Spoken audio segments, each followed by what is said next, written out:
بلوچستان میں بھارتی بیجا مداخلت کے خلاف ڈیرہ بگٹی میں سنگسیلا موڑ سے پاکستان چوک تک ایک ریلی نکالی گئی۔ اس ریلی میں پیدل، موٹر سائیکلوں اور گاڑیوں پر لوگوں نے ہزاروں کی تعداد میں شرکت کی۔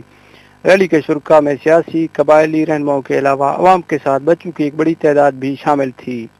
ریلی کے شرکاء نے بینر اور پلے کارڈ اٹھا رکھے تھے جن پر بلوچستان میں بھارتی بیجا مداخلت نامنظور اور پاکستان زندہ باد کے نعرے درج تھے۔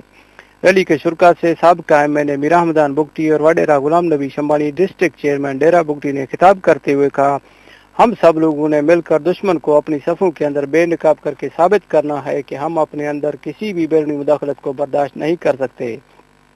وڈیرہ غلام نبی شمبانی نے گلشن پارک کے واقعہ کی بھی شدید الفاظوں میں مذمت کرتے ہوئے حکومت سے مطالبہ کیا کہ جن لوگوں نے اس طرح کی بزدلانہ کارروائی کر کے ہمارے بھائیوں، بہنوں اور بچیوں کو شہید کیا ان کو گرفتار کر کے سر عام تختہ دار پر لٹکایا جائے۔